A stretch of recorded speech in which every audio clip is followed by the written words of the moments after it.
और चलिए अब बात कर लेते हैं केतु की। राहु की तरह ये भी एक छाया ग्रह है। कुंडली में केतु की स्थिति हमारे भाग्य और भविष्य के लिए बहुत मायने रखती है। तो ऐसे में केतु कब डालेगा हमारे जीवन पर सबसे ज्यादा असर, और कब केतु करेगा हमें सबसे ज्यादा परेशान, कब केतु की शांति से होगा हर समस्या का समाधान, चलिए पंडित जी से जानते हैं। पंडित जी बताइए केतु ग्रह के लिए। देखो पूजा, वैसे तो केतु को पापक ग्रह की ही श्रेणी में माना जाता है, लेकिन केतु राहु जैसा पापक ग्रह नहीं है जी। बृहद पाराशर होरा शास्त्र में लिखा हुआ है कि यद्यद भाव गते राहु केतुश्च जनने निराम यद्यद भावे संयुक्तम तत्फलम प्रतिषेधलम। राहु और केतु जिस ग्रह की कक्षा में बैठते हैं, जिस ग्रह की राशि में बैठते हैं, उस ग्रह के बलानुमान, उस ग्रह के अनुसार अपना फल देते हैं। केतु जो है ये मस्तिष्क और शरीर की नसों का कारक है शरीर में, और कहते हैं पलाश पुष्प संकासम तारकाग्रह मस्तकम रौद्र रौद्रात्मकम घोरम तम केतुम प्रणमाम्यहम्।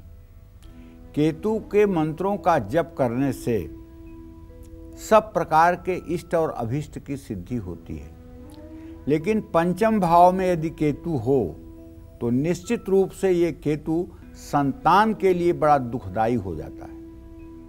एकादश भाव का भी केतु संतान के लिए दुखदाई होता है।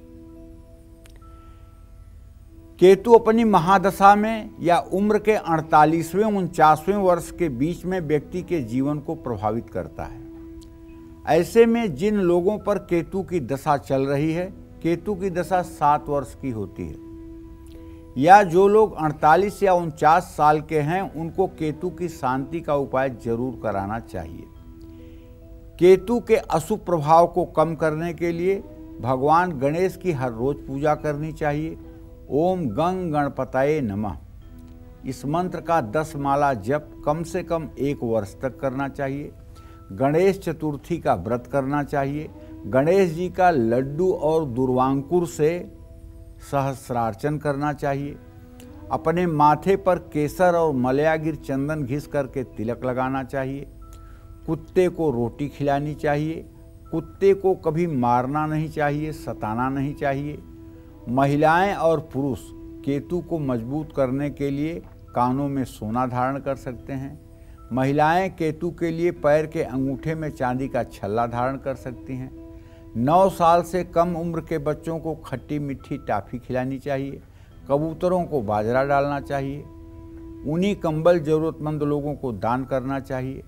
पंचधातु की ब्रह्मा विष्णु और शिव जी की मूर्ति घर में स्थापित करनी चाहिए। यदि लग्न में केतु है तो मानसिक बीमारी का इलाज कराना चाहिए।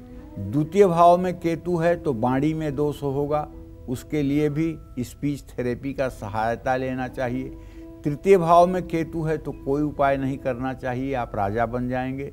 चतुर्थ भाव में केतु है तो माँ की सेहत, नसों का खिंचाव हर समय बना रहेगा। पंचम भाव में केतु है तो संतान के लिए बहुत पश्चाताप करना पड़ेगा। छठे भाव का केतु है तो नस संबंधी रोग होगा। 7वें भाव में केतु हो तो 2 विवाह हो सकते हैं। 8वें भाव का केतु है तो ये बवासीर, भगंदर, फेस्टुला जैसे रोग दे सकता है। 9वें भाव का केतु है तो आप आलसी हो सकते हैं। 10वें भाव का केतु है तो माता की तबीयत खराब रहेगी। 11वें भाव का केतु है तो संतान को पीड़ा देगा। 12वें भाव का केतु है तो आपको मोक्ष दिलाएगा। जय मां विंध्यवासिनी।